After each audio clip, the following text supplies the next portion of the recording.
Xin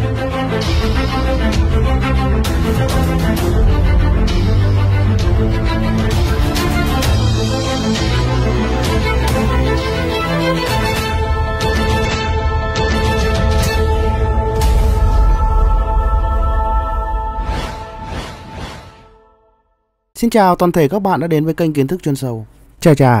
Việc Nga tấn công Ukraine, càng ngày chúng ta mới càng thấy được bộ mặt thật của các nền dân chủ phương Tây. Không phải chỉ có chúng ta, một quốc gia cộng sản mới thấy như vậy, mà ngay cả trong chính lòng châu Âu, những nước tư bản chủ nghĩa, họ cũng đang dần thấy được bộ mặt thật sự đáng sợ của một phương Tây. Càng ngày, sự hài lòng của người dân đối với các chính trị gia của họ ở nền dân chủ phương Tây, nó đã thấp đến cái mức mà người ta phải tự hỏi làm thế nào mà những người này lại có được các vị trí trong chính phủ theo cái cách mà bọn họ luôn tự hào rằng vô cùng công bằng và văn minh. Ở Đức, không có chính trị gia dân chủ nào có tỷ lệ tán thành trên 50%. Ngược lại, thực tế tất cả các chính trị gia ở Đức, công chúng yêu cầu những người này từ chức đang chiếm ưu thế. Ví dụ, chỉ có 40% người Đức hiện tại rất hài lòng hoặc hài lòng với công việc của Thủ tướng Đức Olaf Scholz, trong khi có 57% người Đức rất không hài lòng với công việc của ông. Phần lớn, những người dân Đức cho rằng Scholz đang làm việc rất tệ. Vì vậy, tôi có một câu hỏi rằng, dân chủ ở đây là gì khi mà đa số những người dân không hề thích các lãnh đạo của quốc gia họ? Tại sao bọn họ vẫn tiếp tục mà không từ chức thỏa mãn mong muốn của những người dân? Hãy xem nào, một cuộc khảo sát trên trang Spiegel nó vô cùng thú vị đối với cả tôi. Người ta đưa ra những câu hỏi về các chính trị gia ở Đức, sau đó các công dân của bọn họ sẽ vào cho thang điểm từ 200 cho đến âm 200 để xem mức độ tín nhiệm của những công dân Đức đối với các chính trị gia của bọn họ ra sao. Vâng, trong số 16 chính trị gia của Đức hiện tại được trang Spiegel liệt kê, thì cả 16 chính trị gia này đều có thang điểm âm. Điều này có nghĩa là trong một cuộc thi thì tất cả bọn họ đều rơi vào điểm liệt, thậm chí dưới cả điểm liệt. Điều này chỉ chứng minh một thực tế rằng trong chính tại nước Đức, một quốc gia hàng đầu của Liên minh châu Âu, các công dân của quốc gia này không hề tin tưởng vào các chính trị gia của bọn họ nữa. Thật buồn khi phải nói rằng, ngay trong chính lòng dân chủ của châu Âu thì nền dân chủ không còn tồn tại nữa.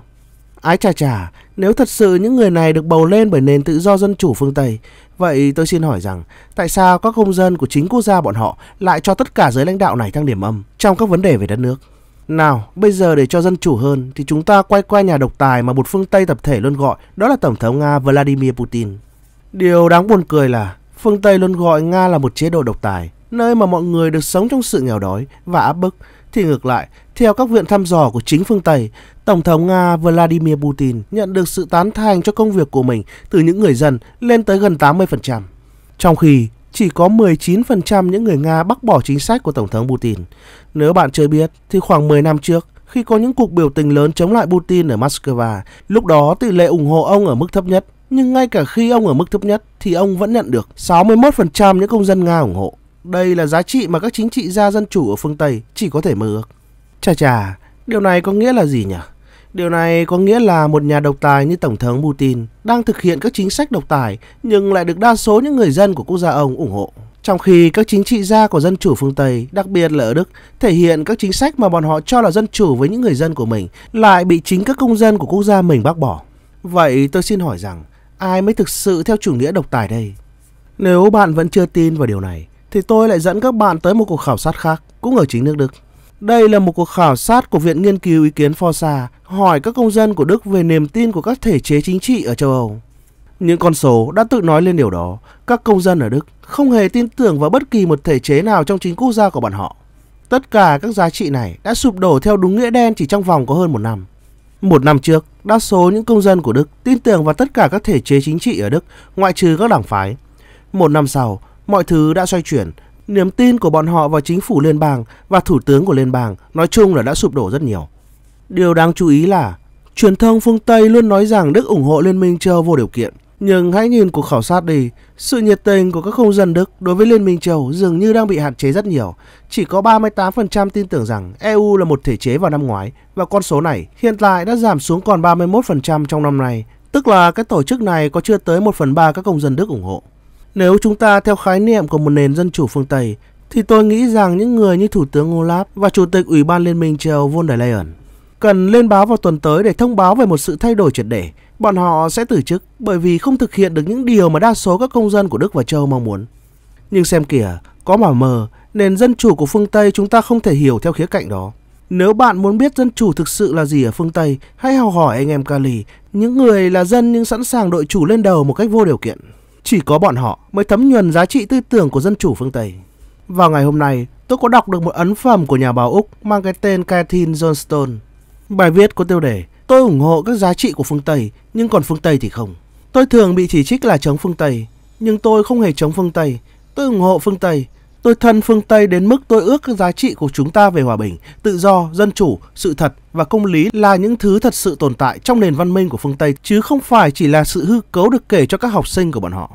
Tôi thân phương Tây đến mức tôi muốn phương Tây thể hiện những giá trị thực tế của phương Tây mà nó muốn thể hiện. Tôi thân phương Tây đến mức tôi ủng hộ việc truyền bá các giá trị phương Tây ở phương Tây.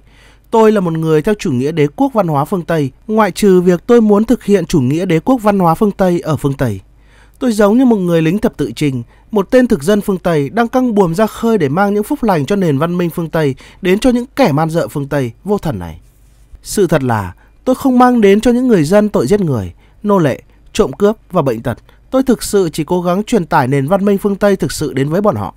Tôi thân phương Tây đến mức tôi muốn những giá trị của phương Tây mà tôi được nuôi dưỡng từ khi còn nhỏ là những thứ thực tế, bởi vì tôi ủng hộ các giá trị của phương Tây nhiều hơn so với phương Tây. Thực tế, tôi bị phỉ báng là chống phương Tây và yêu cầu bị di cư sang Trung Quốc chỉ vì muốn truyền tải giá trị thực sự của một phương Tây. Một anh chàng mà tôi theo dõi trên Twitter tên là David Gondek đã nói rất hay: không có gì sai trái trong nền văn minh của phương Tây mà không thể sửa chữa miễn là bạn tuân thủ các nguyên tắc đã nêu của riêng mình. Tại sao lại gọi là chống phương Tây khi mà tôi yêu cầu phương Tây chấm dứt tình trạng hiếu chiến, chủ nghĩa quân phiệt, kiểm duyệt, tuyên truyền, chính phủ bí mật, chế độ đầu sỏ, bất công, áp bức và bóc lột?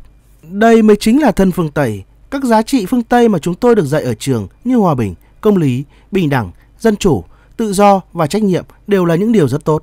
Vấn đề duy nhất là bản thân của chính phương Tây lại không đánh giá cao chính những điều bọn họ đã dạy. Nói một cách thẳng thắn, đế quốc Hoa Kỳ đang nhận được tất cả những thứ mà họ muốn trong cuộc chiến ở Ukraine.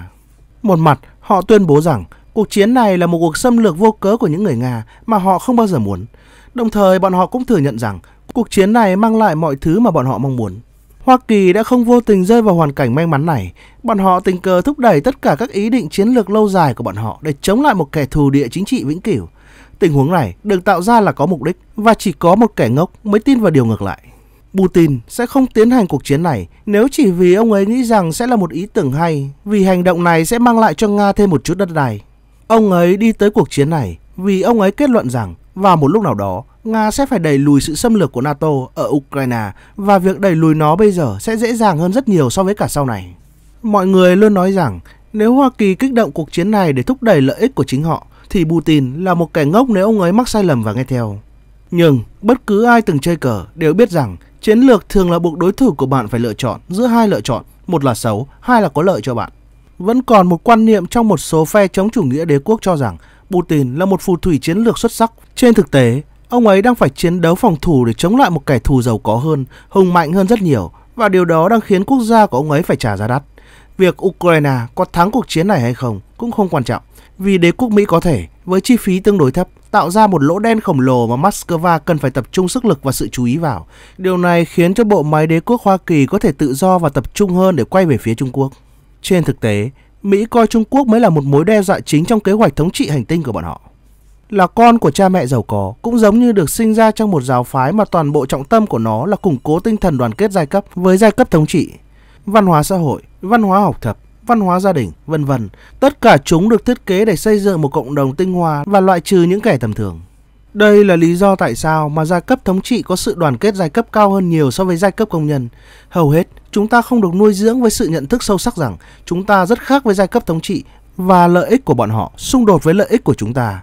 Nhưng tất cả mọi người trong giai cấp thống trị đã được nuôi dưỡng theo cách đó cho đến khi bọn họ đủ trưởng thành để lên nắm quyền. Một trong những nguyên lý ngu ngốc nhất của phe dân túy hiện nay là giới tinh hoa cầm quyền quan tâm đến việc thúc đẩy chủ nghĩa thức tỉnh và công bằng xã hội. Nhưng những người cai trị của chúng ta không hề quan tâm đến quyền của người chuyển giới hay bất cứ điều gì khác. Bọn họ chỉ quan tâm tới một cuộc chiến để ngăn chặn chiến tranh giai cấp. Những người cai trị của chúng ta sẽ vui vẻ hỏa táng mọi người chuyển giới trên hành tinh nếu điều này mang tới sự củng cố cai trị của bọn họ. Ngay khi một chương trình nghị sự nào đó không còn hữu ích về mặt chính trị, nó sẽ ngay lập tức bị dội xuống bồn cầu. Giai cấp thống trị không quan tâm đến các nhóm yếu thế, họ chỉ sử dụng chúng. Thật ngu ngốc khi cho rằng các nhà tài phiệt quyền lực và các cơ quan chính phủ bí mật đang thúc đẩy bình thường hóa quyền của cộng đồng LGBT. Chỉ bởi vì bọn họ đã ngừng quan tâm đến quyền lực và sự thống trị, và chỉ đơn giản là bọn họ đã phát hiện ra tình yêu của bọn họ đối với chủ nghĩa thức tỉnh. Đây quả thật là một mơ mộng đầy hão huyền. Trên thực tế, các nhóm yếu thế không thể đe dọa được gì đến giai cấp thống trị. Chúng ta phải coi những nhóm yếu thế này là kẻ thù, để họ không coi những người thống trị của bọn họ, những người không quan tâm đến bọn họ là kẻ thù. Những người ở phía bên phải của quang phổ chính trị, Cộng hòa luôn coi mình là những kẻ nổi loạn chống thành lập, trong khi Đảng Dân Chủ thì tự gọi mình là những kẻ kháng chiến. Bọn họ đều giống nhau, chỉ là các câu chuyện khác nhau. Những người theo chủ nghĩa tự do kháng chiến nghĩ rằng họ đang chống lại Trump vì họ đang cố gắng luận tội Tổng thống. Những người thuộc phe Cộng hòa thì cho rằng Trump đang đấu tranh để chống lại một trạng thái đang hoạt động ngầm trong nước Mỹ. Tôi không từ chối các chính trị gia chính thống và các phương tiện truyền thông chính thống, bởi vì trở thành chính thống vốn đã là xấu. Tôi làm điều đó bởi vì ngay bây giờ chúng ta đang sống trong một nền văn minh bị kiểm soát chặt chẽ, nơi những thứ duy nhất được phép đi theo xu hướng chủ đạo là những thứ phục vụ cho những người cai trị của chúng ta, hoặc ít nhất là không cản trở bọn họ. Ngay bây giờ, giai cấp thống trị vốn có mọi phương tiện để kiểm soát dòng chính, chỉ tập trung vào những thứ tích cực, thúc đẩy lợi ích của bọn họ hoặc duy trì hiện trạng mà chúng ta đang sống. Hiện tại, thật khôn ngoan khi từ chối dòng chính, nhưng chúng ta không nên nhầm lẫn điều này với một quan điểm cho rằng việc trở thành xu hướng chủ đạo luôn là điều xấu. Mục tiêu của chúng ta là một ngày nào đó các giá trị lành mạnh của chúng ta về hòa bình, bình đẳng và công lý sẽ trở thành xu hướng chủ đạo. Vâng, đây là một bài luận đầu tiên của một tác giả phương Tây mà tôi đánh giá rất cao trong những bài tôi đã từng được đọc. Trước đây chúng ta luôn mơ mộng về giá trị thực sự của nền văn minh phương Tây, đó là tự do, công bằng, dân chủ và văn minh. Nhưng kể từ khi Nga tấn công Ukraine, tôi nghĩ rằng hình tượng đó đã ít nhiều sụp đổ trong lòng của mỗi công dân Việt Nam. Cũng tốt, chính những điều này mới đưa chúng ta trở về một thực tại mà xã hội của chúng ta đang được điều khiển bởi những người cai trị, những con người mà có đủ thực lực, tài lực để nắm trong tay hoàn toàn quyền điều khiển thế giới.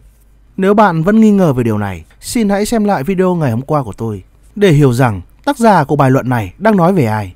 Còn tất cả các bạn có cảm nghĩ như thế nào về vấn đề này? Hãy bình luận ở phần bên dưới nhé.